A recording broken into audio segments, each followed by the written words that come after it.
Muito boa noite. Hoje eu recebo uma pessoa que faz política desde a juventude. Foi um líder estudantil importante. Depois do golpe militar de 64, viveu na clandestinidade, voltou à vida pública por ocasião da redemocratização do país e da anistia e é considerado um dos principais estrategistas da vitória de Lula nas eleições de 2002. De lá para cá, muita controvérsia em torno do seu nome e ele retorna, por meio de entrevistas e posicionamento público, à vida política nacional. Eu converso hoje com José Dirceu. Boa noite, Zé. Boa noite, Fernando Haddad. Prazer revê-lo e também poder ter essa conversa com você, né? Já tivemos muitas pessoalmente, dentro do PT, às vezes publicamente, como faz parte da política, mas vai ser nosso primeiro papo reto, como diz, né? Bom, eu conheci você, Zé, você deve se lembrar. Eu conheci com você um pouco antes do início da campanha das diretas. Eu militava no movimento estudantil, à época com o Eugênio Butti, que acabou fazendo um perfil seu importante na revista Playboy. Foi uma primeira apresentação da sua figura depois do processo de redemocratização e passei a militar no PT em 83, já naquele período em que o povo foi para a rua pedir direta já. E, enfim, de lá para cá, fiz minha carreira acadêmica, sempre participando dos debates internos, programáticos, sobretudo, do PT e da esquerda em geral. E eu conheci você já como uma figura que, enfim, organizava as forças progressistas em proveito de um projeto de desenvolvimento que o Brasil nunca tinha vivido no passado. Um projeto de desenvolvimento com forte inclusão social, porque desde o começo nós imaginávamos que o desenvolvimento no Brasil não se daria sem contar com os contingentes da sociedade brasileira que haviam sido desprezados ao longo da sua história. Então, eu queria começar falando exatamente disso. A que você atribui a crise política? Porque, veja bem, ciclo econômico, toda economia vive, tem altos e baixos, tem erros e acertos. Nós podíamos passar horas aqui discutindo se o Lula cometeu algum erro na área econômica, se a Dilma cometeu algum erro na área econômica, se é o ciclo do capitalismo pelo qual toda a sociedade moderna passa. Mas existe uma óbvia crise política de pano de fundo. Tem alguma coisa por trás disso tudo que muitas pessoas estão tentando decifrar. Eu queria, assim, qual que é a tua visão sobre essa crise política que se arrasta já há tanto tempo no Brasil? O que aconteceu, na tua opinião? Já bem, o Brasil, como todos os países, as crises políticas são reflexo da construção do país e da disputa da riqueza do país, da forma de produzir essa riqueza e dessa distribuição. A classe trabalhadora brasileira tem 100 anos. Ela lutou esses 100 anos para se constituir, para ser reconhecida a sua cidadania, a sua participação na vida política do país, seu direito de se organizar e também seus direitos sociais. Na verdade, a distribuição de renda, tão falada distribuição de renda. As crises se deram em torno de quem governa o país, como o país cresce e se desenvolve, como que ele usa as riquezas que ele tem em benefício de quem. Foi assim, a escravidão, né, colonial primeiro e depois no Império, a República Velha, que era uma república de proprietários de terra, não votava analfabeto, não votava mulher, o voto era censitário, então votava quem tinha propriedade, e a irrupção das classes médias que os tenentes representam e da classe trabalhadora em 17, que todos nós que estamos aqui hoje, conhecemos. E ela vem se constituindo. Então, as crises políticas se dão pela disputa do governo, da forma de governar, mais democrático ou menos, e as classes trabalhadoras lutaram esses 70 últimos anos para ter voto, para ter seus partidos, para ter seus sindicatos e para ter participação da renda nacional. E as classes nossas dominantes, as proprietárias, a burocracia civil-militar que ela sempre organizava, né? A educação fundamental no Brasil foi uma luta, certo? O acesso à universidade se deu, na verdade, no nosso governo, com você, inclusive, ministro da Educação. Então, eu acredito que as crises políticas elas são reflexo dessa luta.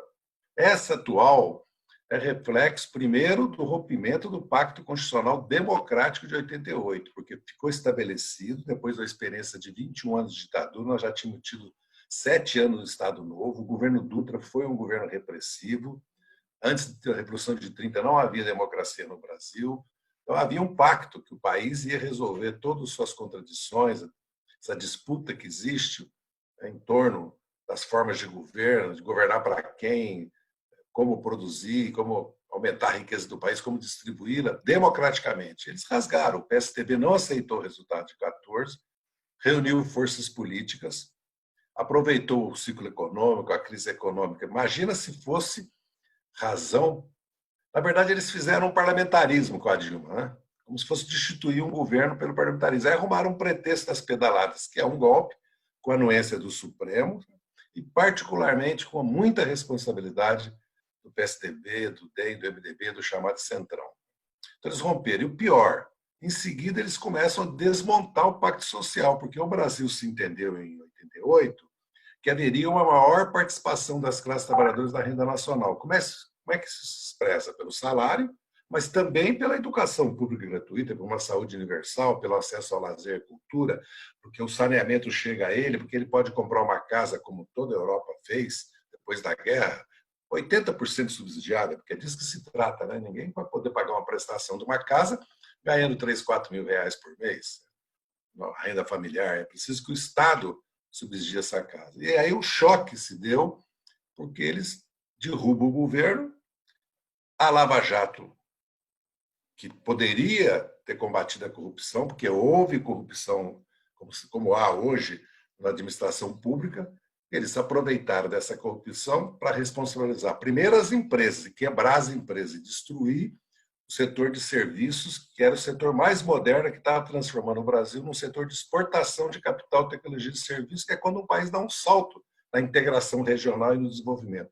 E para criminalizar o PT, e o mais grave, para montar um processo sumário político de exceção contra o Lula e levar o Lula à prisão. E formaram o cenário de 18, que você tão bem nos representou como candidato, na impossibilidade legal do Lula ser, na verdade, uma violência, mas constitucional, mas ele estava condenado, e acabou o PSDB, o DEM, o MDB, que disputava conosco desde 89, centro-direita e centro-esquerda, democraticamente o poder, tanto é que o Fernando Henrique governou 8 anos, o Lula assumiu e governou 8 anos, a Dilma poderia ter perdido a eleição de 14 ou 18, nós tínhamos uma oposição, nós quebraram esse pacto social, mais grave que o político às vezes, porque estão levando o país a uma situação que nós estamos vendo agora, e deu o Bolsonaro. Eles perderam a hegemonia do eleitorado de centro-direita do Brasil para a extrema-direita. Aí vem um governo obscurantista, autoritário, militarizado, e eles vão para a oposição, mas querem preservar o modelo econômico. E querem, no fundo, o Bolsonaro não. O Bolsonaro diz claramente, a esquerda não tem lugar na democracia que ele sonha, né? Ele não dá legitimidade para o marxismo cultural à esquerda, ele põe o William Bonner, põe a Miriam Leitão, né? A esquerda para ele é capaz de, né? Daqui a pouco, um jornalista, qualquer jornalista aí, Hélio Gaspar, é capaz de ser classificado também como comunista, entendeu? Ou seja, sem do oposição. Do jeito que o Trump está indo, né, Zé? Do jeito que o Trump está indo, daqui a pouco até o Trump vai para... Exatamente, bem lembrado. Então, a crise política atual ela é resultado... Certo? Crise política sempre vai haver erros. Eu fico sempre pensando o seguinte, o Fernando Henrique deu 2 vezes o Brasil quebrou, apagão, vendeu um patrimônio de $1 trilhão por 100 bilhões, aumentou a carga tributária em 7%, fez câmbio fixo, burrice econômica maior que câmbio fixo, é difícil. Criticam a Dilma por causa da tarifa de energia, por causa do congelamento da gasolina, por causa das desonerações, do aumento do déficit público, mas Pensa bem, fazer 3 anos de campo fixo com 27,5% de juro real, quer dizer, a dívida pública dobrou com relação ao PIB do governo Fernando Henrique. Nem por isso o PT, porque esses dias eu ouvi uma jornalista, acho que foi a Vera Magalhães na Roda Viva, dizendo que o PT pediu impeachment de todos os presidentes, menos os dele. Não é verdade, o PT não pediu de nenhum. Nem agora não foi o PT que pediu primeiro, foi o PDT, PSB, Rede e PV agora, do Bolsonaro, que é mais do que necessário, legal e constitucional. Não pedimos do Itamar. O PT aprovou a palavra de ordem fora Itamar igual Temer lá em Belo Horizonte, mas o partido nunca levou isso à prática. O Fernando Henrique, nós não pedimos, fomos derrotados em 98, essa palavra de ordem no Belo Horizonte, no Congresso do PT. Eu conduzi essa posição de não aprovar isso. Falei, você vai perder a eleição de 2002 como você perdeu de 94, Lula. Ficar aprovando toda hora. E não fomos nós que pedimos do Temer, do Collor, foi uma comissão de juristas, entidades, todos se lembram, entendeu? Que pediram. O que nós pedimos foi a CPI. O Eduardo Suplicy, que aliás fez aniversário ontem, eu liguei para ele, 79 anos, eu estou caminhando lá para chegar, estou com 74. Meu filho fez junto com ele ontem o Zeca Dirceu, 21 de junho. Então, essa questão real da crise política, hoje ela se dá porque, na minha avaliação hoje, se nós observarmos, a maioria da sociedade, ampla maioria, as instituições, não aceitam o que o Bolsonaro quer fazer. Nem o Supremo, nem o Congresso. Quando vai Conselho Nacional do Ministério Público, Associação dos Juízes Federais e a Associação dos Magistrados do Brasil defender o Supremo e a democracia contra o que o Bolsonaro está fazendo, quando a OAB, a CNBB, a ABI, a FENAGE, a Comissão Evaristo, mais de 20 entidades vão, quando 400 entidades assinam com o PT, PCdoB, PSOL, né? O PSTU, o PCB e o PCO, o pedido de impeachment, e o PDT, PSB, Rede, PV, Cidadania também, formou-se no país, né? Fora os manifestos Basta, todos juntos, que expressam que há um sentimento nacional, que é preciso dar uma solução constitucional para essa crise política, porque a crise política é sanitária, humanitária, econômica, social e institucional, porque ele quer, por todas as maneiras, governar com plenos poderes. Vamos lembrar que o Supremo impediu que ele governasse por decreto-lei, a censura, a escola sem partido, e já lá atrás a autonomia das universidades, que ele queria autorização para as polícias militares entrar nas universidades. E agora o presidente do Senado devolveu. E também que a Câmara dos Deputados e o Senado impediram o pior na reforma da Previdência e aquela aberração que eram as 10 medidas e o pacote anticrime que ia legalizar prisão preventiva, o fim do habeas corpus, prova ilícita e a condução coercitiva, como o Moro fez. No fundo, eles estavam se autoprotegendo no futuro e queriam, na verdade, no fundo, que a Lava Jato tivesse a máxima que os fins justificam os meios. Por isso que ele, ou seja, pode romper o Código Penal, de processo, a Constituição, desde que seja para atingir o objetivo que eles tinham, que era, porque vamos lembrar que o Moro tem grande responsabilidade, os procuradores, no impeachment e depois da prisão do Lula, na condenação do Lula, porque as medidas legais que eles tomaram foram criando um clima na sociedade de indignação contra o PT, nas classes médias. Como nós rompemos, na minha avaliação, Haddad, muito sinceramente aqui, o pacto de confiança, o contrato social que nós tínhamos com facções, com setores importantíssimos das classes trabalhadoras, porque quando o líder sindical, a vanguarda sindical, vê o Levi no Ministério da Fazenda, nós adotando política, não quero entrar no mérito, porque é uma discussão muito longa, a gente poderia fazer uma discussão só sobre isso, né? As medidas econômicas foram adotadas entre 14, 15 e 16, porque 15 ela não governou. O Eduardo Cunha e o plano bomba, a pauta bomba, impediram praticamente a presidente de governar. Mas eu quero dizer, houve também, da nossa parte, uma incapacidade de mobilizar, de depois do mensalão, as classes trabalhadoras, as bases sociais que nós tínhamos para a luta política e social, e como nós tínhamos voto, elegemos 4 vezes, inédito, na América Latina e no mundo, e íamos eleger a 5ª. Você sabe que você seria presidente se o Lula tivesse solto, se não fosse as fake news, o abuso do poder econômico e a omissão no segundo turno, tanto do Fernando Henrique, para representar um setor da sociedade, como Ciro Gomes. Não estou fazendo juízo de valor, nem estou falando de maneira pejorativa, não. Só estou descrevendo a realidade. Eles não te apoiaram.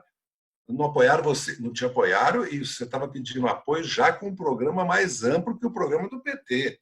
Você já tinha sinalizado para a sociedade que você entendia que você foi para o segundo turno, que você precisava apresentar um governo que não fosse um governo assim, de um programa do PT. E já tinha também sinalizado que a questão democrática era a questão que você seria um fiador disso. Não, preferiram. Então, a crise também tem responsabilidade de nós sempre temos responsabilidade, né? Evidente, né? Porque nós não podemos dizer assim, perdemos porque o adversário era forte. Isso aí, imagina se o esporte fosse assim. Né? Você perde porque você comete erros, você, né, perde base social, você perde legitimidade, você perde a confiança do eleitorado. Se você não faz uma análise real assim, você não ganha de novo. Eu não gosto disso, porque não dá certo na vida pessoal, nem na política. Né? Desculpe. Deixa eu pegar uma caroninha aqui, porque tem uma questão teórica que angustia todas as pessoas que são democratas e que veem como é que a história se sucede no Brasil. A impressão que dá é o seguinte: veja bem, eu vou descrever um cenário aqui para você justamente comentar. Eu repito o que eu falei na pergunta anterior. É normal você ter ciclos econômicos. Tem várias razões para isso. Você tem ciclo de commodity, você tem ciclo de crédito, você tem, muitas vezes, as locomotivas do mundo perdem ímpeto e as economias semiperiféricas sofrem com isso. Você tem crises financeiras, você tem 1000 razões no capitalismo para você ter crises cíclicas. A questão no Brasil é que, aparentemente, quando você está enfrentando uma crise cíclica, e vamos combinar que uma crise cíclica numa economia semiperiférica sempre tem um custo maior, porque você não é um país rico que consegue acomodar e diferir no tempo os efeitos da crise. Então, você tem que absorver uma parte do impacto no presente, você não consegue jogar para o futuro o custo do enfrentamento da crise. E quando isso tem que ser feito, você pode errar ou acertar. Isso também é normal na política. Tem governos que erram mais, outros governos erram menos. Mas, independente do grau de acerto e erro, você vai ter que encaixar no presente um custo. E quando isso acontece, parece que a democracia brasileira sempre demonstra uma enorme fragilidade de pactuação. Então, se você pegar a crise de 30, depois veio a crise dos anos 50, depois veio a crise dos anos 60, sempre quando você tem um problema ou de carestia ou de desemprego, sempre quando a crise bate, a sociedade brasileira tem demonstrado pouca capacidade de resolução democrática. E quando eu digo isso, alguém dirá, não, mas você teve eleição em 2014, 2018. Você pode ter eleição combinada com a corrosão das instituições, com a corrosão daquele pacto a que você se referiu, que permite uma concertação em torno de alguns princípios e valores. E parece que nós temos muita dificuldade. E aí vem a pergunta, será que o Brasil está condenado a, sempre que enfrentar uma grande crise do capitalismo, não conseguir dar sustentação para suas instituições? E qual que seria o papel da esquerda diante desse quadro? Porque a esquerda brasileira, sobretudo, tem um compromisso desde sempre com a democracia. Né? O PT foi um grande partido responsável pela redemocratização, junto com setores que faziam oposição ao regime militar. Mas o PT foi um reforço enorme na luta pela democracia e nunca abdicou disso. Qual é a solução para esse problema estrutural que a gente parece enfrentar? De não conseguir resolver democraticamente e, no jogo limpo, sem trapaça, os conflitos distributivos que surgem num ambiente estressado, num ambiente econômico estressado. Eu acredito que é a recusa das elites do país, empresariais, né, sociais e também políticas, de aceitar que o ônus da crise tem que ser distribuído. Eles querem que o ônus da crise seja só das classes trabalhadoras. Porque se nós olharmos, a Revolução de 30 é uma revolução, é uma mudança de comando, de guarda das classes dominantes, né? A aristocracia rural, a velha burocracia civil-militar, é derrotada pelas classes médias, basicamente, apesar que as classes trabalhadoras depois passam a jogar um papel, e uma burguesia industrial e agrária, com classe média, assume o Estado brasileiro e funda o Estado atual. O getulismo é que funda o Estado atual.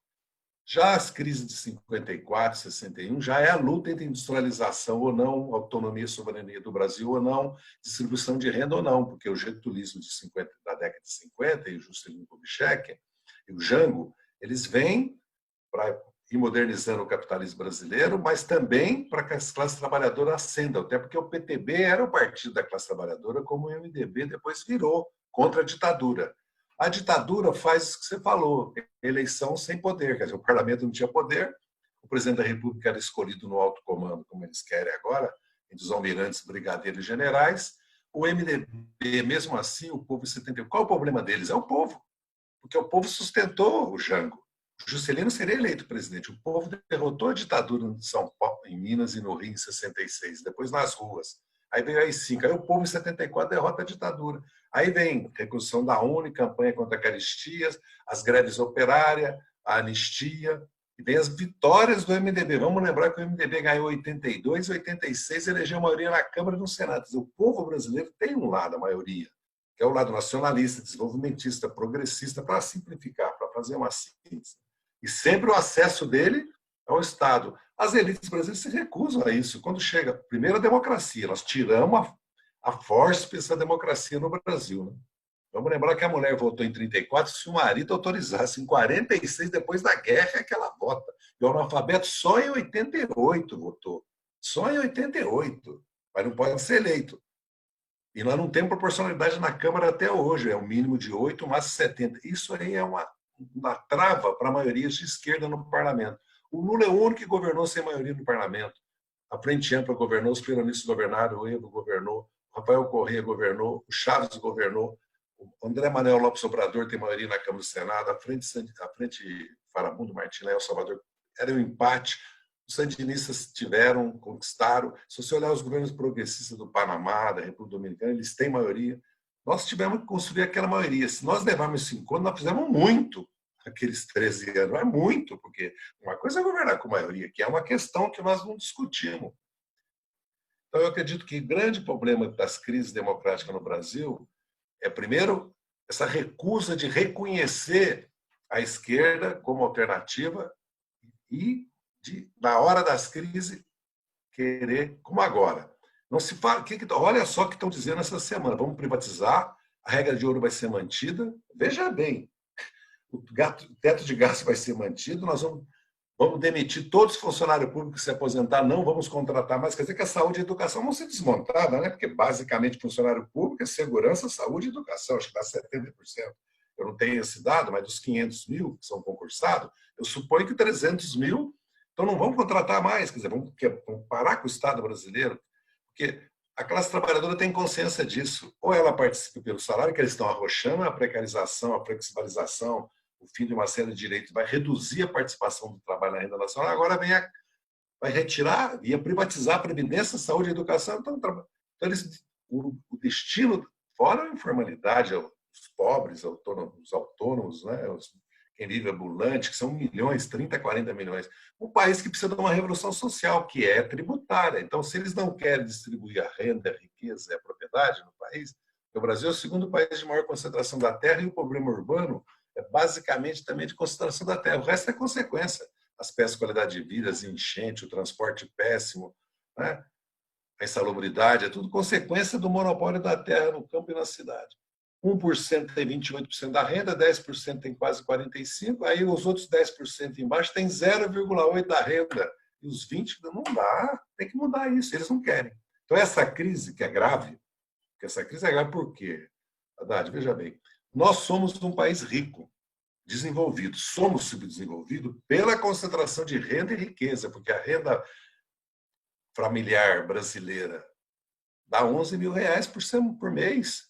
O Ladislau Dorba sempre fala isso. Então, o Brasil não é um país pobre. O Brasil tem segurança alimentar, soberania. Tem segurança energética, soberania. O Brasil é uma potência científica e tecnológica. Inclusive, a Lancet falou sobre isso. O representante dela que expôs a posição frente ao governo Bolsonaro, por causa da pandemia, falou que não é desenvolvido essa época. Um país que enriquece urânio, que tem uma engenharia como nós temos, né? Um país que lança mísseis, o Brasil tem lançador de foguete, né? Um país que tem a indústria, tem institutos de pesquisas, universidades que nós temos a base para aqui. Foi buscar petróleo a 300 quilômetros no mar, a 8 mil metros de profundidade, com tecnologia nossa. Então, nós temos. E temos o quê? O país mais rico do mundo, Haddad, porque nós não temos inverno. É o país mais rico do mundo. Nem vamos falar da Amazônia, da biodiversidade, né? Do extrativismo, da economia sustentável que pode ser criada. Nós temos 40 milhões de terra, de hectares, só para restaurar e produzir de novo. Nem precisa, porque o Brasil tem Embrapa, tem tecnologia. Então, um país que tem um mercado interno que se basta, porque pode ter economia de escala, e tem mais 200 milhões na América do Sul esperando o Brasil para ser integrado. E o Brasil já tem, então, todas as condições de se desenvolver. Não desenvolve por causa da concentração da renda e da riqueza. E esse é o problema toda vez que vem a crise, que agora eles querem fazer, eles não querem fazer uma reforma tributária bancária. Como é que nós podemos pagar juro de 32% consignado, que é garantido, quando a inflação vai dar 1,8%, a Selic devia ser zero. O Banco Central devia reduzir a Selic a zero. Nós estamos pagando ainda juros na dívida pública, que está pré-fixada. A Selic está pagando o que é Selic. Vai estar talvez negativo já. Né? Mas a outra, nós estamos pagando de novo 8%, 10%, são 300 bilhões. 300 bilhões, se você economizar 150, em 4 anos você liquida o que você está gastando agora. Estão falando em fazer superávit em 2021, 2022 e 2023 de 2,5%, 3%, que isso é uma loucura. É uma loucura para o país. Quer dizer, eles querem levar o país a uma composição social ou querem levar o povo à fome, entendeu? Porque não é possível com a riqueza que o país tem, como as classes elites brasileiras vivem, os rentistas não pagam imposto, grandes fortuneiras de doação não pagam, o imposto de renda é ridículo. Quando chega em 6 mil reais, todo mundo paga 27,5, ganha 60 mil, 600, 6 milhões, 60 milhões.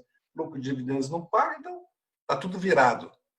Se você perceber, o trabalhador é expropriado no juro, porque ele paga 50% de juro real para comprar geladeira, televisão, móveis, roupa, relógio, óculos, e é expropriado no imposto, que é ele que paga imposto de bens e serviços regressivo, direto. Então, se o país não muda isso, não muda a questão da terra, não muda o poder político, não, a democracia brasileira, primeiro, tem que ser garantida, que ela está ameaçada. Porque tem gente que fala do Bolsonaro como se fosse o próprio, né? Assim, o maior perigo da humanidade. Mas aí quando chega para tirar consequência disso, fala, não, mas espera um pouquinho. Não dá para lutar só pela democracia. Ué, então não é. Então o Bolsonaro não é o que nós estamos falando. Se o Bolsonaro é tudo que ele está mostrando que é, inclusive, perigo, os militares estão sentados de novo no aparato de Estado. Eles não vão sair. Então você tem que ter tirado pelas urnas. Eles não vão sair. Precisa de um governo, porque agora, inclusive, uma coisa que eu quero chamar a atenção, inclusive, dos partidos, está em discussão. Aliás, tem um artigo que eu vou te mandar, que saiu, foi o Jaci Afonso, presidente do PT de Brasília, que me mandou de um estudioso das Forças Armadas. O Plano de Defesa Nacional, que nós aprovamos, está em discussão. Cada 4 anos ele tem que ser revisto. E nós precisamos nos debruçar sobre ele, porque, para a nossa, assim, é quase inacreditável, o Supremo Tribunal Federal, através do seu presidente, que já declarou, um parecer de um ministro, Luiz Fux, disse que o Exército e as Forças Armadas não são poder moderador. Eles se auto-intitulam salvacionistas e poder moderador. E o Bolsonaro acabou de repetir no Rio que quem garante a democracia é as Forças Armadas. Não. Quem garante a democracia são as instituições, o povo que garante, votando. E o respeito à Constituição. O que garante a democracia é o respeito à Constituição. Deixa eu adentrar esse assunto, Zé Disseu. Proclamação da República, uma boa parte do protagonismo militar.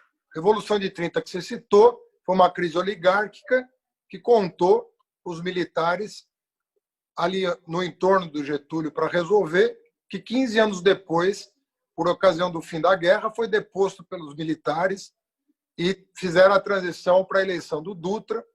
54, o cerco ao Getúlio o leva ao suicídio, posterga por 10 anos o golpe de 64, que é um golpe militar. A minha pergunta é também de caráter teórico. O povo teórico. saiu na rua e impediu o golpe, né?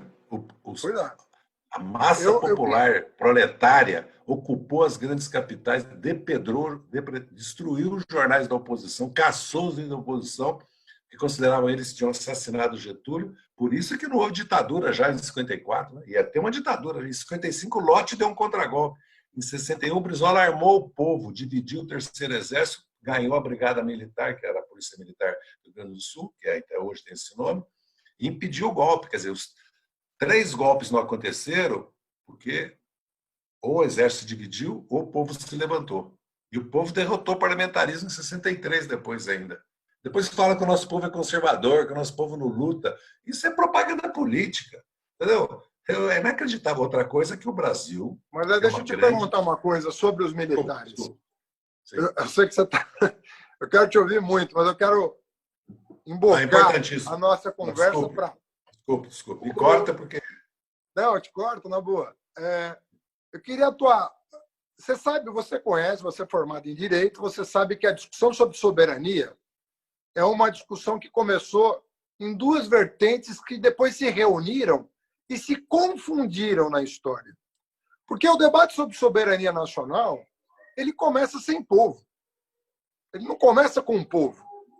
O povo vai entrando na discussão a partir do iluminismo, onde você tem ali o começo da discussão sobre soberania popular, sobre o fato do poder emanar do povo e não de Deus, que tinha o rei como representante na terra. Essas coisas vão se combinando e nos países maduros você não tem a distinção entre soberania nacional e soberania popular.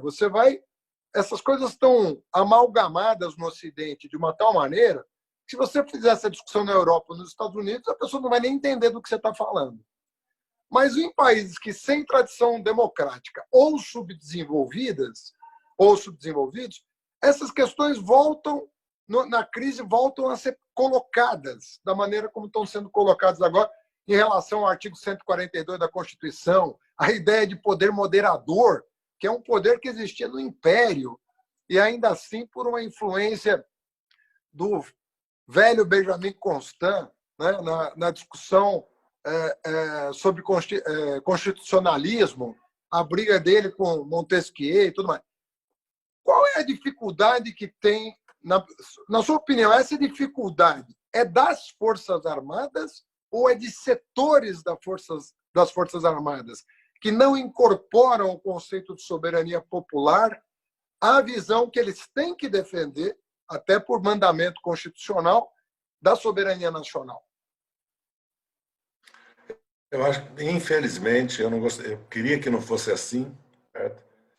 É das Forças Armadas. Porque na Argentina, por exemplo, fui pesquisar, as Forças Armadas foram constituídas colado com a aristocracia rural, os grandes terratenientes, os grandes exportadores.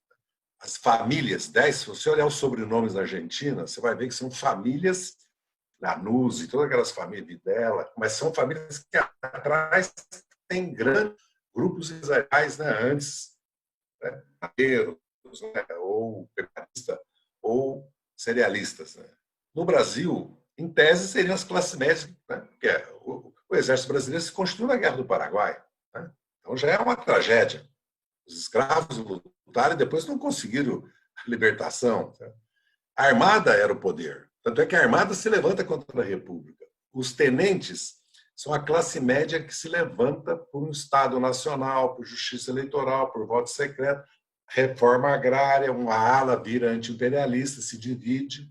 Então, veja bem, Góes Monteiro e o Exército, na década de 30 e 40, são progressistas, nacionalistas, desenvolvimento industrializante. Lembra que houve uma batalha no Brasil na primeira metade do século, porque a aristocracia rural, as classes conservadoras, diziam que o Brasil jamais seria industrial, como dizia que o Brasil nunca teria petróleo, depois nunca seria capaz de ter ciência.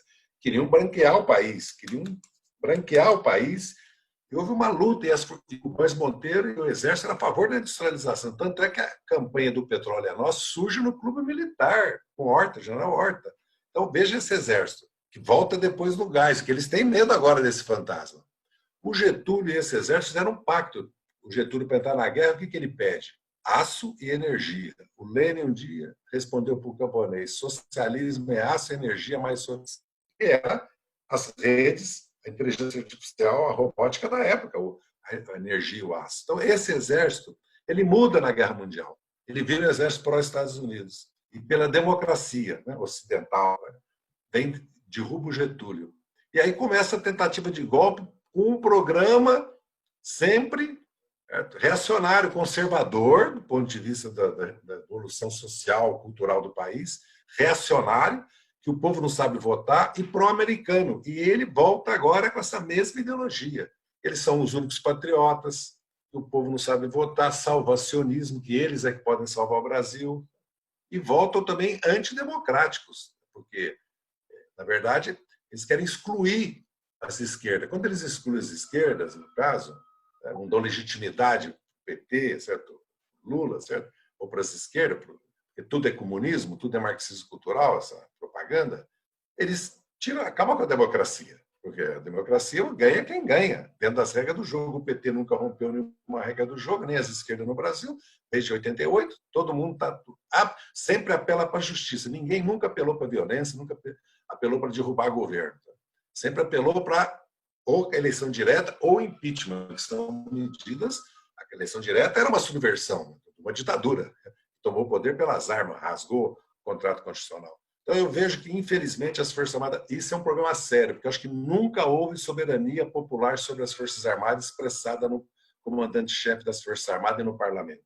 Você vê, eles têm escolas próprias, hospitais próprios, casas próprias, tudo no Estado. Clubes. Agora fizeram uma reforma da Previdência, que eles têm paridade, integralidade, sem limite de idade para aposentar. 50% dos oficiais se aposentam com 50, 52 anos. Verba de representação, ajuda de custo, gratificação de habilitação, até 65% do salário para estudar, e como eles estudam muito, você imagina. Então, o que é isso? É uma casta. 10, 12 mil oficiais das 3 armas.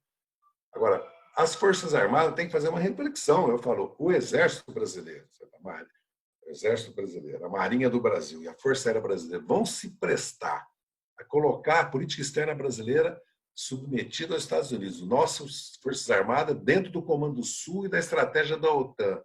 O Brasil, um país que tem história, construção nacional, civilizatória para ser uma potência como o Irã, a Turquia, a China, a Índia, a Rússia, integrar a América do Sul, tem condições internas de crescer 20 anos, porque falta 50% de saneamento, 20 milhões de habitações, toda a infraestrutura do país, toda a logística, 1/3 da população para comprar tudo que não tem ainda. O país pode crescer, tem os bancos públicos.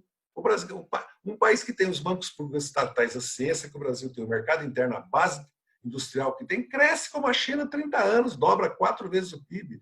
É uma coisa assim, é quase inacreditável que as elites brasileiras não se deem conta do que é o país. Não? Eles renunciaram ao Brasil e às Forças Armadas, infelizmente. Espero que haja uma dissidência, porque a educação, você, melhor do que qualquer um de nós, sabe o que significa isso, 30 anos nas escolas, ensinando os jovens. É que nem se a gente ensinasse as crianças o racismo, entendeu? A homofobia, entendeu? Eles ensinaram 30 anos nas escolas essas doutrinas que agora estão... O Bolsonaro se você começa a observar o que eles falam no Lions, no Rotary, na Associação Comercial de Maringá, de Caruaru, de Feira de Santana, de Marabá, os oficiais que vão falar, é tudo com relação ao meio ambiente, terras indígenas, o papel do Brasil no mundo, o papel de submissão aos Estados Unidos, questão das privatizações, questão da política econômica do Guedes. A não ser que eles, por razões de sobrevivência e manutenção no poder, agora dê um cavalo de pau. O Braga Neto convocou os ministérios de novo para discutir um plano de investimento público. A mídia ela entrou em histeria quando o Braga Neto apresentou para o Brasil. Ela tinha começado a mudar a imagem dos seus economistas ortodoxos e da oposição e da direita, dizendo não, o Estado tem um papel, não, precisa distribuir renda, não, a desigualdade é um problema grave no mundo, não, é um problema ambiental. Bastou para o Brasil aparecer, voltou. Teto de gás, privatização, regra de ouro, corte, demissão de funcionários. Não sei se você... Certamente você vai lembrar de uma série de reportagens do Estadão dos anos 80, se não estou enganado, chamava A União das Repúblicas Socialistas do Brasil. Lembro. Era uma série de reportagens contra os governos militares que, na visão do Estadão estavam defendendo a soberania econômica do país de maneira equivocada, se valendo de instrumentos que eram, na visão do Estadão, de esquerda e não de direita. Então, a pergunta que eu te faço, bom, você lembra disso, você vai comentar, mas eu queria te perguntar, mesmo o conceito de soberania nacional sem povo é um conceito que está muito debilitado no governo Bolsonaro, que está expondo o país. Primeiro, ao ridículo e ao deboche internacional. Segundo, do ponto de vista estratégico e geopolítico, esse governo está fragilizando a nossa posição no Concerto das Nações, num grau que vai levar muito tempo para a diplomacia brasileira, sob comando de uma liderança autêntica, recuperar. Então, como é que você pode casar uma instituição como as Forças Armadas, que tem prestígio social, com um projeto que está fadado ao fracasso, independentemente do resultado de curto prazo? Porque não há como, no médio e longo prazo, esse projeto ser bem sucedido. Então, eu queria que você comentasse sobre as Forças Armadas no período militar e a crítica liberal ao projeto desenvolvimentista que, mal ou bem ali, ainda se vislumbrava, obviamente que sob uma ditadura militar, mas, enfim, tinha o país tinha uma pretensão, né? Tinha uma vocação que ele queria explorar, e hoje, se você acredita que essas tensões podem se desdobrar de novo num conflito entre direita e extrema-direita, em torno da questão da soberania. Veja bem, ó. Quando o general Vilas Boas faz um Twitter vetando o habeas corpus do Lula e publica a foto do Estado-Maior reunido no mesmo dia que o Supremo ia decidir, quando os 3 comandantes fazem uma ordem do dia elogiando o golpe de 64, agora dia 31 de março, e o Vilas Boas, infelizmente, elogia a entrevista da Regina Duarte na CNN, ele é o chefe espiritual do Exército. Nós estamos um retrato das Forças Armadas. O Brasil, talvez uma das razões que acabe levando ao impeachment do Bolsonaro seja a situação internacional, a derrota do Trump e o investimento, porque a questão ambiental, sanitária e política está afastando o investimento do Brasil. E a instabilidade política, não há segurança jurídica nenhuma no Brasil. O Bolsonaro, se não fosse o Supremo e o Congresso, ele já tinha posto uma ditadura no Brasil, e a oposição que ele tem de grande parte da mídia monopolista, ele já era ditador. Então, vamos lembrar que essas mesmas Forças Armadas, certo? No governo Geisel, veja bem o que o Geisel fez. O Geisel estabeleceu que em todas as áreas estratégicas, qualquer investimento estrangeiro só se houvesse 1/3 estatal brasileiro e 1/3 nacional. Olha só o que o Geisel fez. Olha só. E ele criou o segundo Plano Nacional de Desenvolvimento sem recurso, endividou o país no exterior, depois nós pagamos o preço por isso na segunda crise do petróleo, né? Mas ele endividou corretamente e fundou a indústria de base que dá condições do Brasil ser soberano e independente. Porque governo, era uma ditadura, nós lutávamos contra ela. Eu posso falar porque, inclusive, lutei contra ela com armas na mão. Mas o Geisel fez isso, como Getúlio governou o Brasil, foi um ditador, mas o Getúlio fundou o Estado Nacional. A vida é assim. Como o Lula, democraticamente, abriu outra era para o Brasil. Outra. Porque o Lula não era só distribuição de renda, não era só... Porque às vezes nós confundimos a política macroeconômica, a fiscal, monetária e cambial, com a política econômica de um governo. Não. Porque nós tínhamos bancos públicos, nós tínhamos estatais, nós tínhamos distribuição de renda, tinha um mercado interno, tinha integração, tinha uma política externa. Era outra coisa. E tínhamos valores, né? Democracia, as conferências, a liberdade total. O Lula absorveu todas as derrotas, as mais graves possíveis, do mensalão a perder a CPMF. Quando bloquearam a reforma tributária, que era tão necessária, tudo nós absorvemos. Eu acredito que as Forças Armadas entraram na ideologia da Quarta Guerra contra a China, certo? Da questão da submissão mesmo aos Estados Unidos. Eles acham que o Brasil não é capaz de fazer o que os outros países fizeram, se tornar uma potência regional, que o Brasil é. O Brasil é. Sem imperialismo. Sem imperialismo. Uma União Europeia adaptada ao século XXI, nós estamos em 54, né? O Tratado do Carvão e do Aço, que depois deu origem à Europeia, nós estamos em 2020, adaptada. É isso que nós precisamos. E o Brasil, o capitalismo brasileiro, como ele está sendo, se eles triunfar em conduzir o caminho. Vai ter uma revolução nesse país. Essa história que o povo não vai lutar, que menos direito, mais emprego, isso é propaganda política. Olha o que aconteceu na Colômbia, no Chile e no Equador. Agora nos Estados Unidos, na Argentina, que apesar de tudo voltou um governo peronista, com toda... Porque...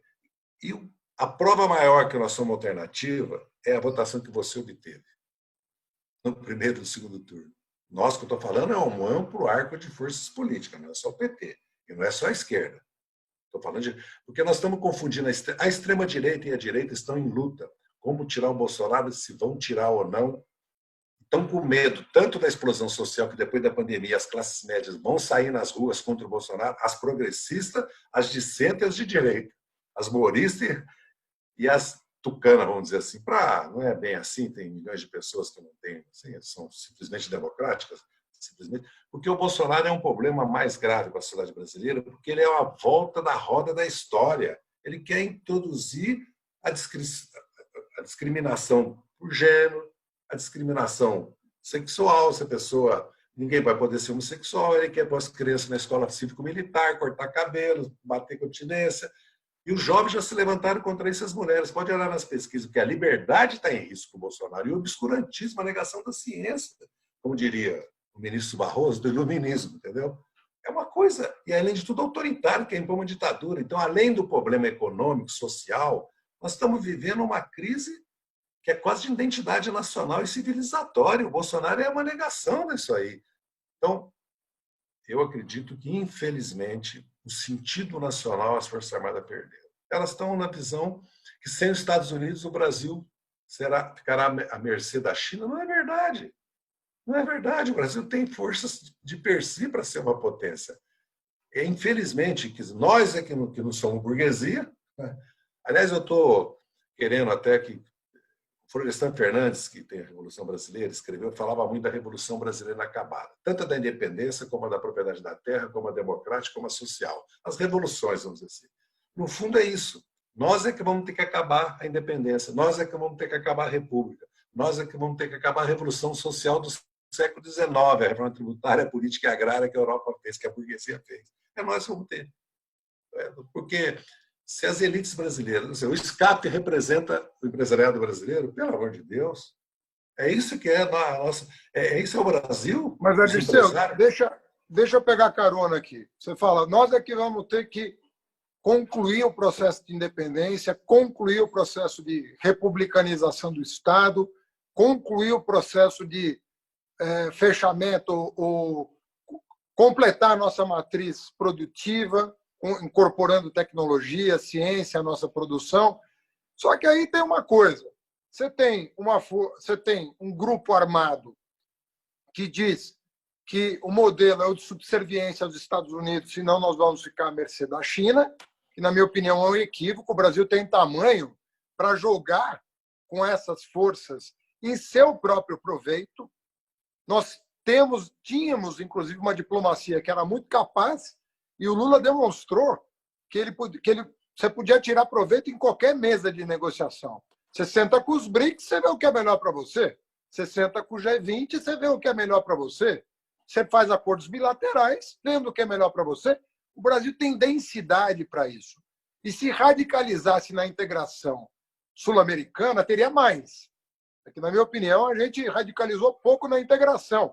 Mas nosso peso específico no mundo poderia ser ampliado se nós soubéssemos jogar com mais radicalidade na integração latino-americana ou sul-americana ou Mercosul com convidados, vamos dizer assim. Tem vários modelos que poderiam ser discutidos. Mas, olha, se tem um lado armado que diz não, vai ser isso ou a subserviência à China. Um outro lado que diz não, nós queremos a soberania plena e nós não vamos jogar na segunda divisão, nós queremos jogar na primeira divisão. E esse segundo time não consegue disputar democraticamente uma eleição porque não deixam? Como é que se resolve essa contradição? Porque você tem dois lados. O lado do vira-lata, que quer o subcapitalismo, né, para usar uma expressão famosa dos anos 60, e o lado que não é vira-lata e fala, não, nós queremos, com o povo, construir uma nação. Como é que faz? Quem vai resolver isso é o povo. Ele sempre resolveu. Mas ele precisa nós precisamos organizar, construir, né, uma consciência, porque consciência ela brota e depois vai sendo construída na convivência social, política, na luta política e na luta social. Nós vamos ter que construir. O Bolsonaro construiu, com base na Bíblia, na religião, no pensamento neopentecostal, no conservadorismo, ele construiu um movimento de massa, que ele é mito. Ele tem esse movimento de massa. Ele tá se isolando, porque a imensa maioria da sociedade não aceita a ditadura militar, não aceita o obscurantismo dele. E mais, a sociedade é bem dividida, se nós olharmos, de 89 a 18, sempre. Agora mesmo, você e o Ciro Gomes obtiveram mais de 40 milhões de votos, talvez 45. É uma votação, quer dizer, o país é dividido. Nós temos que mobilizar a sociedade para derrotá-los, porque ir para o confronto, eles têm as armas. Já morrem 50 mil jovens no Brasil assassinados. Já morrem mais 50 mil de acidente. Agora nós estamos vendo essa tragédia grande. Na verdade, tem responsável do governo, porque nós podíamos ter evitado talvez 40 mil dessas 50 mil mortes. Nós tivemos adotado as medidas corretas, que os prefeitos queriam, os governadores queriam, a maioria do país quer, porque nas pesquisas 70% é a favor, 80% do isolamento. Não consegue fazê-lo porque o governo não apoiou, não usou todo isso. Porque nós deixamos uma rede de proteção social no país, que eu chamo a atenção sempre.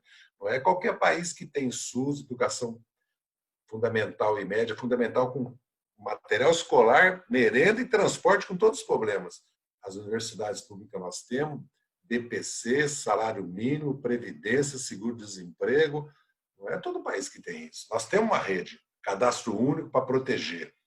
Né? Ainda tem outras redes que podem ajudar do próprio empresariado, porque essa questão do empresariado eu vejo assim. O empresariado também é uma riqueza nacional, também é um acúmulo. O problema é que a empresa brasileira precisa ser democratizada também. Porque eles falam em democratizar tudo, menos a empresa. A empresa também tem que ser democratizada. Ela é privada, mas ela tem que estar submetida ao interesse social, ao interesse público. Então, o país tem condições de resolver essas questões, como a crise. Aliás, o mundo fala isso. O Brasil é o país que estava mais preparado por causa do SUS e da rede de proteção social para enfrentar a crise sanitária. E eles não enfrentaram. Então, eu vejo que nós vamos ter... Porque nós não podemos optar pelo confronto, né? Nem pelo querer resolver isso do ponto de vista das armas. Né? Porque nós vamos levar o país a morrer 2, 3 milhões de pessoas, se formos bem-sucedidos. Eles podem levar o país a uma crise desse tamanho, pela fome, pela estruturação do sistema produtivo, porque nós estamos correndo o risco, porque se a pandemia vai até outubro, novembro, para voltar o crescimento econômico vai ser muito mais longo, doloroso, e quem vai pagar o preço são os pobres, são os trabalhadores. Porque hoje, Haddad, o trabalhador tem duas preocupações: não perder a renda e o emprego, e se voltar a trabalhar, não perder a vida. Olha só a situação, né, de 20, 30, 40 milhões de brasileiros. 10 milhões já reduziu o salário, certo? Já reduziu o salário em tempo de serviço. Né? Nós temos quase agora cada 1 milhão por mês de desempregados a mais. Tem os informais, né, os ambulantes, né, os camelôs, como falava antes, tudo isso. Então, é uma massa que precisa de proteção. Eu acredito que nós temos que persistir naquilo que nos levou, inclusive, ao governo, a luta política social, a mobilização.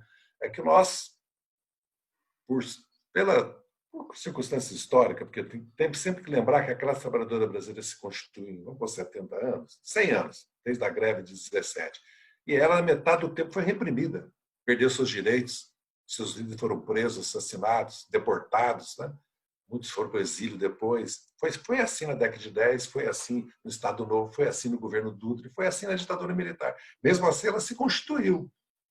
Mas quando nós chegamos ao governo, nós não tínhamos recursos humanos para fazer 4 tarefas ao mesmo tempo: construir um partido, mobilizar e organizar o povo, governar, ir para o parlamento. E fomos perdendo o pé no social, na organização, na conscientização, nas formas de luta. E deu no que deu. Faltou o povo para defender o impeachment, contra o impeachment, e faltou o povo para impedir a prisão do Lula, porque no fundo é isso, né? Vamos ser sinceros com nós mesmos. Né? Povo nós tínhamos que votaram. Povo nós tínhamos, porque você teve 32 milhões de votos. Nós, que às vezes quer culpar o povo. Não, não, não. Nós é que somos culpados, não é o povo. Porque essa história de falar, não, porque os filiados do PT, não, a direção. Porque os filiados do PT já deram prova. Quando nós estávamos no fundo do posto mensalão, que os petistas fizeram? Elegeram uma eleição direta o Berzoini presidente do PT. Disseram não à campanha de destruição do PT, que era o começo dela, né, Salão? Disseram não. Então, essas coisas precisam tomar consciência. Né? Eu sou contra. O nosso Mino Cartas, figura fantástica, né? Me perguntou sobre isso. Sem confronto, né? Não haverá como resolver o problema brasileiro, né? Porque da Casa Grande e Senzala, que ainda está na cabeça das elites brasileiras. Eu disse com muita clareza, pela experiência histórica dos 30 anos, nós temos condições, força para resolver isso nas ruas e nas urnas. Só nas urnas não vamos resolver, é nas ruas e nas urnas. Agora, nós precisamos reorganizar o nosso trabalho e reorganizar as esquerdas para isso. Isso é uma tarefa, não quero nem pensar nisso aí agora. E agora temos que resolver o problema do Bolsonaro. Agora, Dirceu, caminhando aí para o nosso final, já estamos aqui há quase 1 hora conversando, talvez até um pouco mais. Você falou há pouco o seguinte, olha, você fez uma profissão de fé aqui na questão da democracia, né? Da democracia mesmo, inclusive formal, na luta de organização do povo trabalhador, né? Dos precarizados, dos autônomos, que precisam ter uma representação.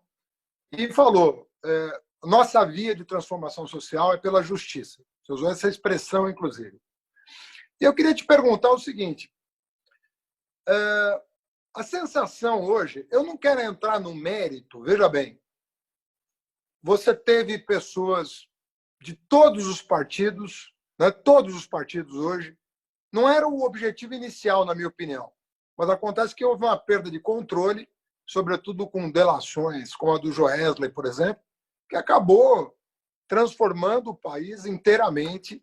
E você teve muitos governadores do PSDB, muitos senadores do PMDB, muitos deputados do Centrão, de todo o Centrão, todos respondendo à justiça.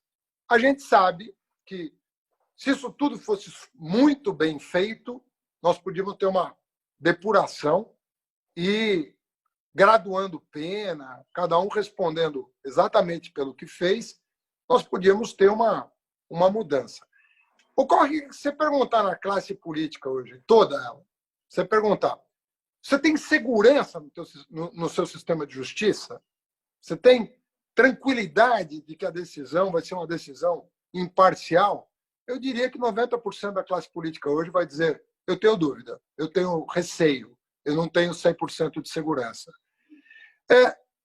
Isso faz com que a luta pela democracia se torne ainda mais difícil, ou a questão da luta pela democracia tem que passar por algum tipo de reforma mais profunda dos sistemas, para dar mais transparência e mais clareza, né, de como as coisas têm que se operar, para que nós que fortalecemos, segundo o próprio Sérgio Moro, para citar um personagem, todos os sistemas de combate à corrupção foram fortalecidos nos nossos governos desde 2003. Ou seja, não teve um único dia que nós não tenhamos tomado medidas no sentido de fortalecer Controladoria Geral da União, Polícia Federal, Ministério Público, Poder Judiciário. Não houve uma única reclamação em todo o nosso período de qualquer instituição da República de que nós estamos fragilizando essas instituições. Então, a pergunta é, desse ponto de vista, né, você tem um primeiro problema que, vamos dizer assim, a concepção de soberania da questão dos militares, das Forças Armadas, que coloca o Brasil de forma subserviente ao interesse de uma potência que não precisa de apoio para imperar. E, de outro lado, uns sistemas internos que foram, no mínimo, afrouxados, estão sendo debilitados. No governo Bolsonaro, você tem um processo de erosão dessas instituições, com a manipulação, inclusive, das nomeações, com fins obscuros, no mínimo, né? Com fins, ou então, mais evidentemente, no caso do Rio de Janeiro, com a finalidade de proteger família e amigo. Como é que você vê essa questão do sistema de justiça de uma maneira geral? Veja bem. Coligando com a questão democrática, porque nós dependemos disso para operar democraticamente.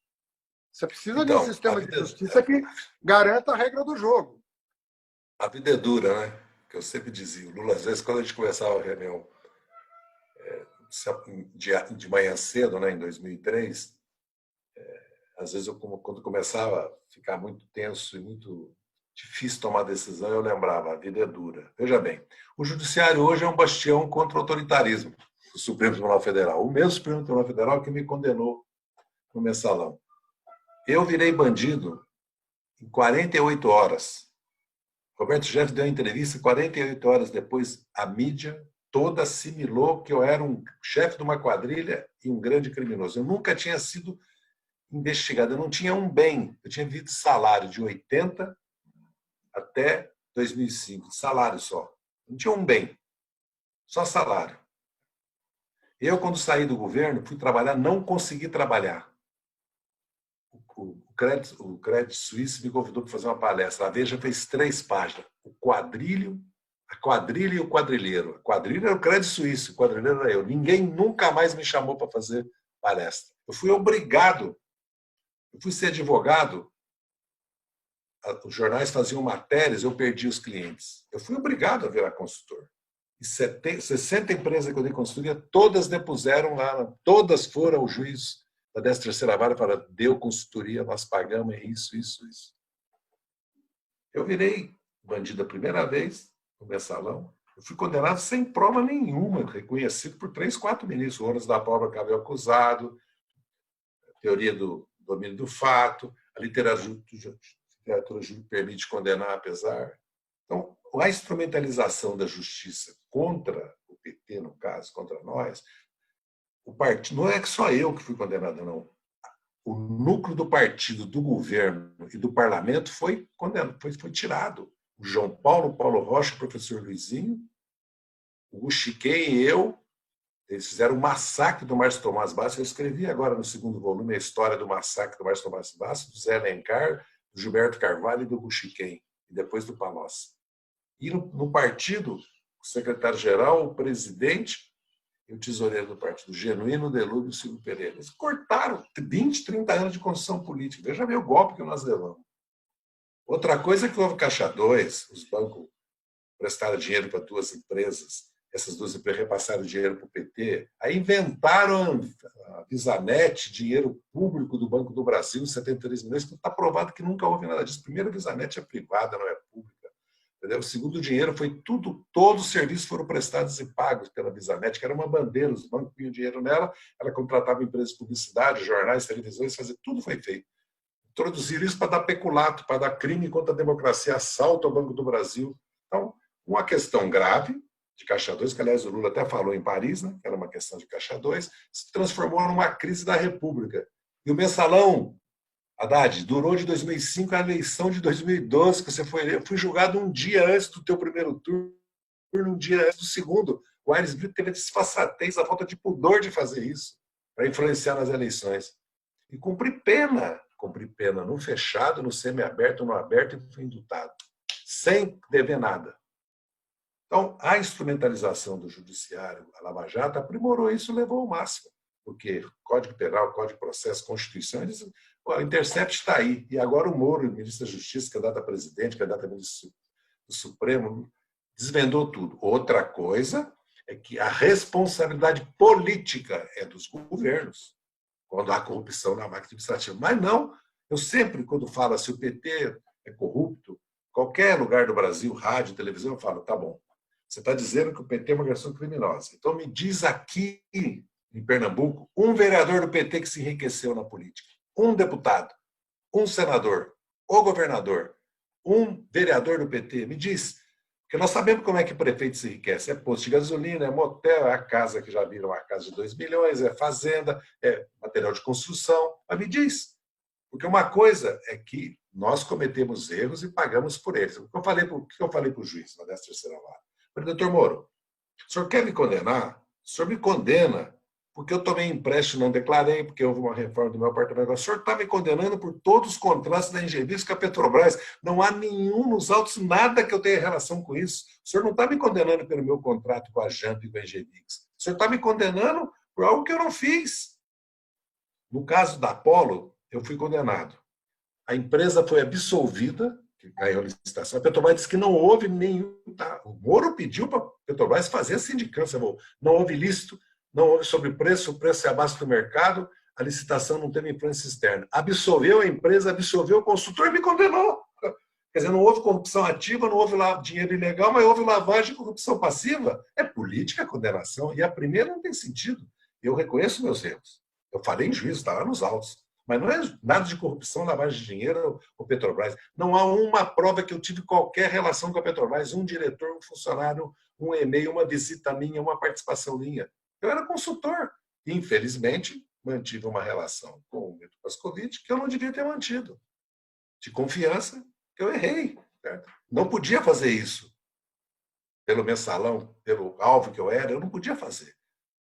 Agora, nosso governo tem responsabilidade política, claro que tem, teve aquela corrupção na Petrobras, mas não tem nenhum diretor do PT envolvido nelas. Nenhum. Petista, nenhum. Segundo, não é por isso o Lula é corrupto, que aí foram buscar o sítio de Atibaia e o triplex para condenar o Lula. Política pura, desvio total. Fora que eles não respeitavam mais. Chegaram a um ponto, pelo Intercept CV, que eles achavam que era dono do país, eles tiravam gente da investigação, colocavam gente na investigação, forjavam prova, testemunha. O que eles fazem? Eles me prendem, eu estava preso. Aí o Barroso autoriza me prender, é uma coisa de todo mundo. Eu estava preso, estava cumprindo pena em casa. Aí fui preso. Para quê? Para delação. Aí a minha filha é denunciada. Aí meu irmão é preso. É o jogo. Para você fazer nada. Então, eles construíram uma máquina infernal, né, que levou a essa situação que o país vive hoje. Outra coisa é você ir numa empresa estatal, descobrir, fazer os processos, né, responder. O que fizeram com as empresas? Agora mesmo eles estão em cima da Tecnic, porque a Tecnic, eu falei para o juiz Moro, o senhor está investigando uma licitação de 250 milhões de reais correta, que eu não tive nada a ver com ela. O senhor vai me condenar nisso?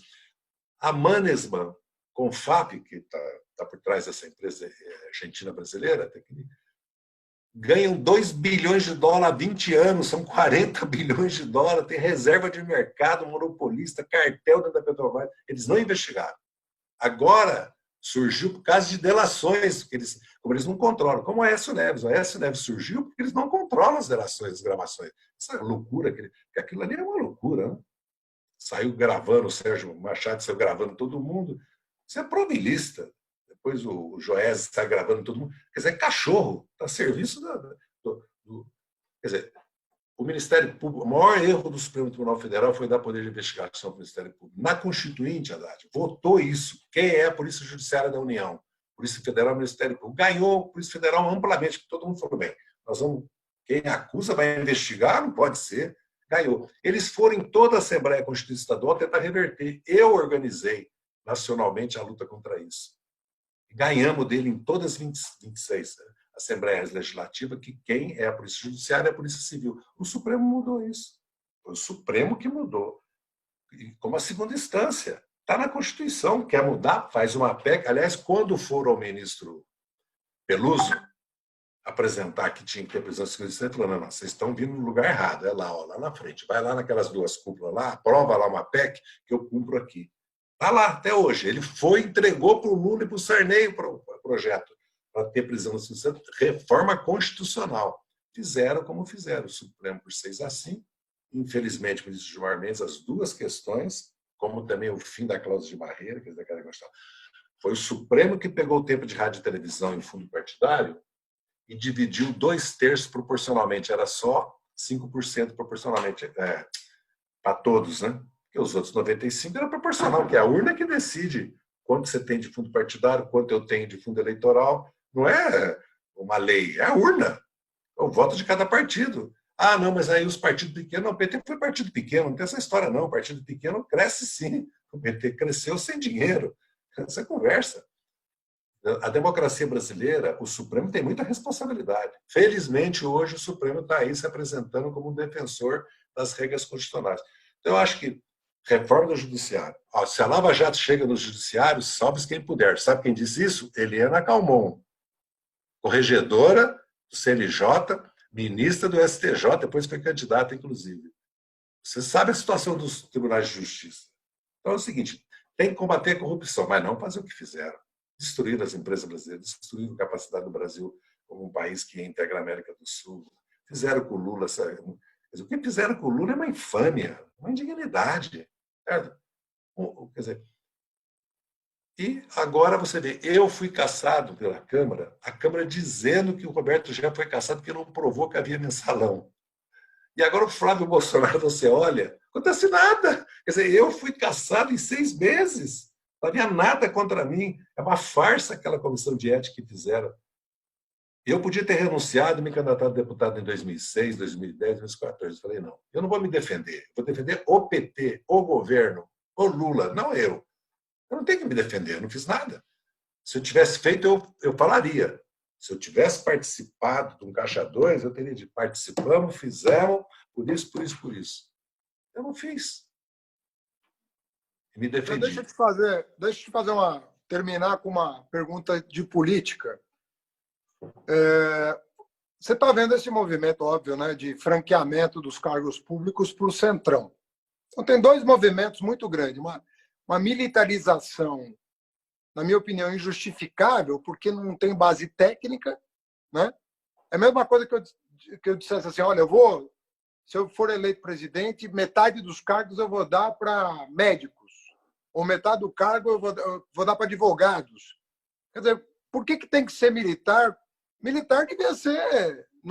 Está no currículo da pessoa, mas você vai escolher de acordo com a questão técnica. Você tem um problema de pandemia. Você vai escolher os melhores infectologistas, epidemiologistas para enfrentar a crise. Esse governo não tem critério técnico. Haja visto o que está acontecendo na educação, que nem ministro mais temos. Né? Aliás, faz 5 décadas que o Brasil não vive uma situação em que você não tem nem ministro da Saúde, nem ministro da Educação, e, na minha opinião, nem presidente da República. Mas tudo bem. Então, você tem um movimento que é esse e o outro movimento que é de abrir a porteira para o Centrão. O Centrão, eu sempre respondo, olha, o pessoal, não, mas o Centrão fez parte de todos os governos. Eu falei, olha, o Centrão, é verdade que o Centrão deu apoio aos governos, mas eram governos que tinham um projeto, né? Que tinham um projeto bem definido, aprovado pelas urnas, e nenhum dos presidentes abriu mão desse seu projeto em função da coalizão. Você perguntar, o Fernando Henrique fez mais ou menos o que ele queria? Eu diria sim. Não foi o Centrão que obrigou o Fernando Henrique a fazer mais ou menos. O Lula governou. Você falou, teve derrotas. Teve derrotas. Mas é parte da democracia você sofrer derrotas no Congresso. Mas o Lula deu a cara que o governo dele... Ele deu para o governo dele a cara que ele queria, com mais ou menos intensidade. Obviamente, ele podia ter feito muito mais se tivesse uma base de apoio, mas ele teve a habilidade política de construir, né, uma coalizão em torno de um mínimo, né, que ele considerou satisfatório e o povo, em quase 90%, aprovou. O que é hoje a presença do Centrão no governo? É só uma blindagem ou tem algum respaldo nas políticas que o Bolsonaro desenvolve, que são políticas desconstrutivas? Na minha opinião, tem. É uma desconstrução em curso. Eu acho que o Centrão apoia a política ultraliberal do Guedes. É um fator. E o PSDB é a vanguarda disso, porque na reforma previdenciária foi e está sendo agora na questão do saneamento e está... Lógico, eu acho que o PSDB vai se dividir. Acho que há setores que vão acabar querendo um outro tipo de política. Como já houve um descolamento desse centro progressista de políticas públicas, o Bresser Pereira no passado, tem descolamentos, né? Mas eu acredito que o Centrão...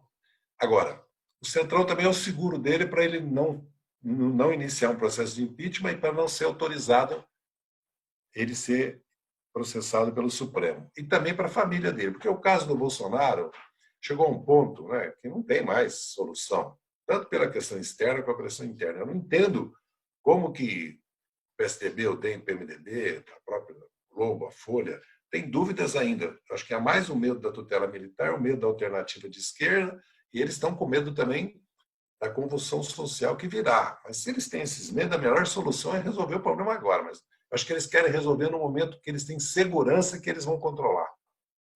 como está morrendo milhares de brasileiros por semana, eu acho que é um cálculo quase dantesco que eles estão fazendo, esse cálculo político dele. Mas essa é a realidade. Então, acho que o Centrão é um seguro para ele e é, ao mesmo tempo, uma base de apoio para continuar essa política que o Guedes defende. O Centrão tem, sim, ele foi criado para isso. O nome Centrão vem da Constituinte do Roberto Cardoso Alves, para impedir, que foi a razão porque o PT votou não e assinou a Constituição, a questão da tutela militar, porque nós erramos no Brasil. Infelizmente, não houve condições. Anistia para os militares. É o único país, até Guatemala, os militares que cometeram crimes na ditadura foram julgados. Na Argentina, no Chile, no Uruguai, em todos os países. Era da Colômbia. Na Colômbia, que ainda tem um governo de direita, conservador, ligado aos americanos, a paramilitares, foram julgados. No Brasil não foram. Anistia e não foram punidos os crimes. Eu acredito que o Bolsonaro está levando um cavalo de Troia para dentro da maioria dele, porque amanhã o Centrão é o primeiro a pedir o impeachment dele. Quando eles disseram, porque o Bolsonaro não continuará, não há condições internas nem externas. Eles podem manter o Bolsonaro até 22, com certeza que vão derrotá-lo. Eles sabem que o Brasil não irá para lugar nenhum com o Bolsonaro, o país vai se desconstruir. Porque ele disse isso, eu vim para destruir. O que, nós não temos política de saúde, de educação, de ciência e tecnologia, não temos política industrial, não funciona o Ministério da Cultura, de Ciência e Tecnologia. Como é que um país pode... Como é que um país... Não há governo. Não há governo. Onde é que tem ministro que tenha, né, uma política, tenha uma presença? O governo se mantém por causa dessa indefinição, porque, no fundo, se nós olharmos, o povo ainda não é o ator principal e nem as esquerdas. Essa disputa está se dando entre a extrema-direita e a direita. E a direita dividida em facções também, como o Centrão, como o PSDB odeia o MDB, tem diferenças aí. E tem a extrema-direita que não tem um partido, é o bolsonarismo, porque a Aliança pelo Brasil não saiu e o PSL hoje é a base bolsonarista sem Bolsonaro, vamos dizer assim. Então, e tem a mídia, que é um grande partido político, como as Forças Armadas, porque no Brasil nós temos mais 2 partidos políticos. O editorial do Jornal Nacional, o Jornal Nacional falando como sujeito, você percebeu? Esse último impactante, né, motivo que eles fizeram, é um partido político falando. Eles têm uma posição política clara. Né? Porque nós começamos a criar a ideia... A imprensa é objetiva, mas defende o capitalismo, a propriedade privada, o liberalismo político e defende com muita força, certo? Um tipo de capitalismo que é o ultraliberal. Então, tem lado, sim.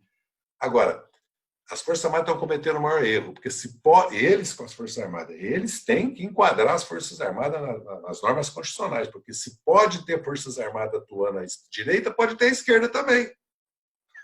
É lógico, se surgir uma corrente nacionalista de esquerda, como é que eles vão fazer? O que a direita vai fazer? Então, eles que se cuidem. Eles que se cuidem. Porque eles estão permitindo que se consolide na sociedade que os militares podem, sim, ter partido, lado, né? E não ser profissionais. Né? Imagina em qualquer país do mundo, no Uruguai, na Argentina e no Chile, militares foram afastados de responder ao processo disciplinar por reclamar de salário. General, de sueldo, né? Salário. Bom, nos Estados Unidos agora um general pediu desculpas públicas por ter caminhado ao lado do Trump. É isso, bem caminhado ao lado do Trump, numa solenidade que ele julgou imprópria. É que ele está na reserva. Está na reserva e é ministro da Defesa. Mas o pronunciamento dos 3 comandantes das 3 armas, do Exército Brasileiro, da Marinha do Brasil, da Força Aérea Brasileira, dia 31 de março, elogiando o golpe de 64, é uma coisa inadmissível, que atenta contra a Constituição e a democracia. Que a democracia do Bolsonaro, que ele diz que as Forças Armadas vai manter, não é democracia coisa nenhuma, é ditadura, né? Quando o regime que ele pretende não tem nada a ver com democracia, não tem nada a ver com o povo. Então, eu acho que nós estamos num momento de equilíbrio instável e de instabilidade total e de gravíssima crise social, sanitária, econômica e institucional. Os riscos são muito grandes. Por isso que todos que defendem a democracia têm que atuar junto, na defesa da democracia. Depois, cada um tem o seu caminho, porque eles não vão abandonar o ultraliberalismo. Eles vão defender a democracia, vão continuar defendendo o programa econômico. Nós temos que defender o nosso, construir com as forças de esquerda possíveis. Porque, na verdade, né, nós estamos vivendo um momento que já está mais ou menos claro que PDT, PSB, né, Rede PV, talvez o PCdoB vão formar uma centro-esquerda e o PT, o PSOL, né, vão criar uma esquerda, que vão confluir na defesa da democracia, mas vão começar a se organizar para mobilizar. Quem tem força de mobilização, na verdade, é PT, CUT, MST, de certa maneira, o Movimento dos Trabalhadores Sem Teto, e milhares de entidades e associações e movimentos que tem. E as classes médias, que eu avalio que acabou a pandemia vão estar na rua contra o Bolsonaro. Então nós temos que ter essa percepção.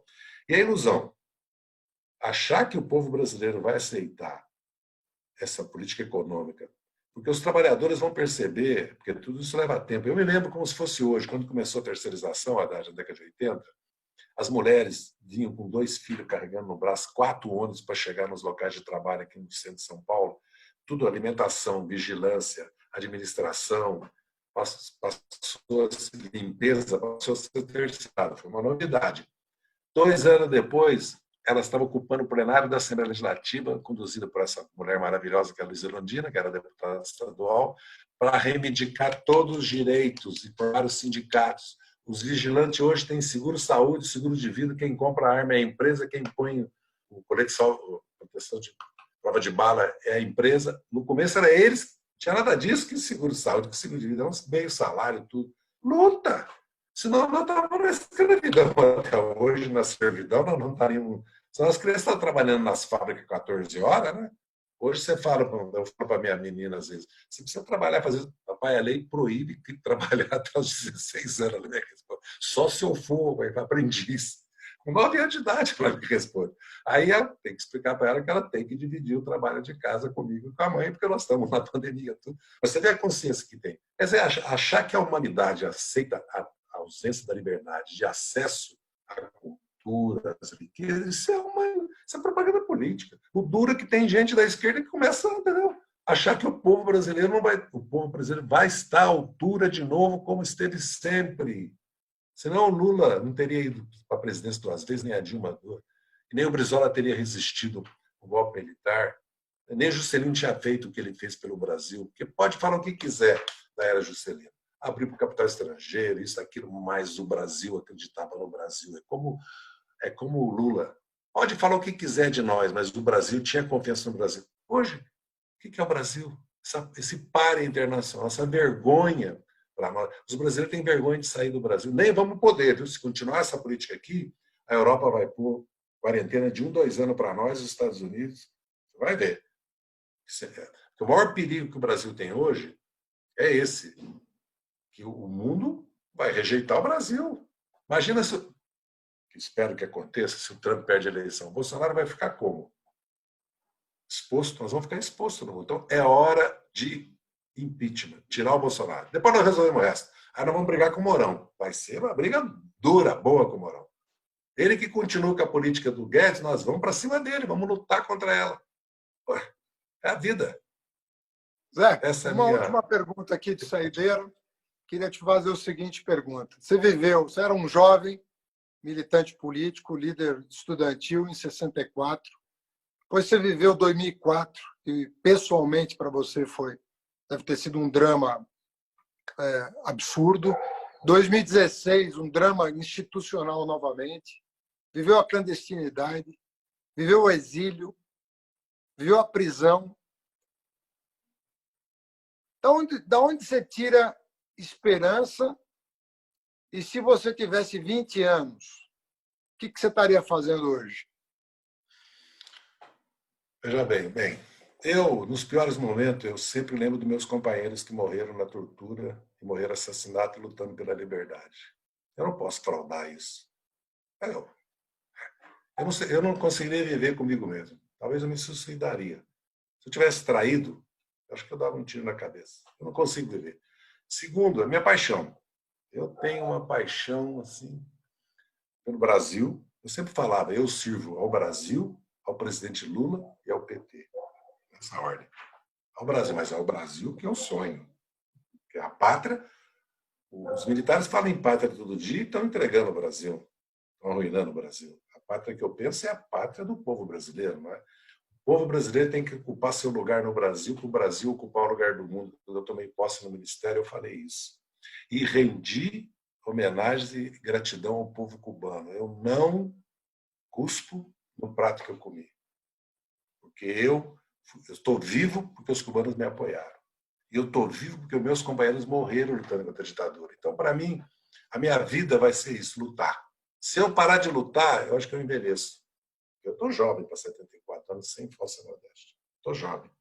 A vida também foi generosa comigo, né? Porque a clandestinidade me deu a clandestinidade, mas me deu uma vida, imagina, viver em Cruzeiro do Oeste, casado com a Clara, nasceu filho, ter uma ofertaria, abrir uma loja todo dia. Você sabe que vocês são comerciantes, tua família? Eu abria a loja todo dia às 8 e fechava, e sábado ficava até 11 horas, porque tinha o dinheiro da safra, todo mundo comprava minhas calças Lis, Tarup, Leves, né, que eu vendia, que foi um sucesso, depois uma fábrica de confecção.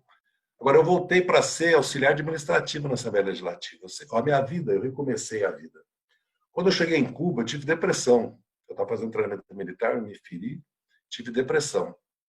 Porque imagina o choque da minha vida. Eu era um líder estudantil. Eu era, na verdade, o Travassos, era o presidente da ONU. O grande líder estudantil era o Vladimir. Mas eu era, naquela época, eu era um líder estudantil, eu era o grande organizador, porque o Vladimir falava para mim, não, eu ser presidente da ONU? Você tem que ser o presidente da ONU, você vai organizar a ONU. Eu não vou organizar, eu vou agitar, eu quero agitar, que é um estrategista, o Vladimir. Eu comecei minha vida. Em 75 de novo, totalmente. Eu vim para o Brasil para viver em Cruzeiro do Oeste com outro nome, cara. Fiz plástica total. Quando cheguei em 80, eu volto para ganhar 2 salários mínimos na Assembleia Legislativa, ser auxiliar administrativo, até me formar e ser assessor técnico parlamentar. Aí vem o mensalão e eu começo a minha vida de novo. Aí vem a Lava Jato e eu começo a minha vida de novo. Então, na verdade, aonde eu encontro essas energias? No passado, na luta, na paixão que eu tenho, e, na verdade, que eu tenho um sentido na minha vida, né? Que é, no fundo, é a luta pelo socialismo, a luta por um sonho, um ideal. Senão eu tinha desistido, né? Imagina. Mas também não sou melhor que ninguém, viu? Porque, como eu fico pensando sempre o seguinte: imagina a mãe do Lula. Essa é uma heroína, nossos pais, nossos avós. Tem os pais e avós que os imigrantes chegaram aqui nesse país. Já pensou? Os avós do Zeca, bisavós do Zeca, que chegaram no Paraná, só mata. Vieram da Alemanha, vieram, né, da Holanda, ele é bisneto de alemão, holandês e polonês. Os italianos que vieram para São Paulo, os árabes que chegaram no Brasil, nossos pais, nossos avós, meu pai que trabalhou 47 anos de pé numa tipografia, compunha o tipo, não é linotipo, não, compunha, lavava com tinta, imprimia com a mão para criar 7 filhos. Esses são os grandes heróis. Os trabalhadores brasileiros, imigrantes nordestinos, pensou? Esses milhões que foram com madeira mamoré, que foram atrás da borracha, os da seca. Não, então, perto deles, eu não sou. Não fiz nada ainda. Devo muito ainda para gerações passadas. Nós devemos muito, muito para nossos pais e avós. Porque nós somos esse país porque eles construíram. O suor com a lágrima. E quanto suor, quanta lágrima, quanto sangue custou esse grande país, essa grande nação. Então, o povo tem o direito e vai conquistar de governar esse país de novo. E com Lula, eles governaram. Você sabe que eu não sou lulista, assim, vamos dizer, né? Eu sou petista. Mas o papel do Lula se confunde com tudo nas nossas vidas. Se confunde com o Brasil, com esse Brasil. Como Getúlio, como Juscelino. Não adianta, podem fazer o que quiser com o Lula. No futuro, ele vai ser aquela figura que ele foi e é até hoje, né? Indispensável para nós. Obrigado, Zé Disseu. Grande abraço. Eu que agradeço a oportunidade. Você sabe que, para mim, quase uma alegria, primeiro, e segundo, uma oportunidade única da gente conversar. Muito obrigado. Olha, eu conversei hoje com o Zé Dirceu. Nós passamos em revista todos os assuntos: economia, política, poder judiciário, forças armadas, vida pessoal, processos aos quais ele responde, sua própria defesa. Enfim, nós procuramos passar em revista tudo que é importante você saber. da vida do Zé Dirceu. Agradeço ao Zé Dirceu mais uma vez. Às 20 horas da próxima segunda-feira, nós teremos um novo convidado. Espero que você tenha aproveitado esse papo. Obrigado, Zé Dirceu. Obrigado, ouvintes. Até a próxima. Eu agradeço. Boa noite. Valeu.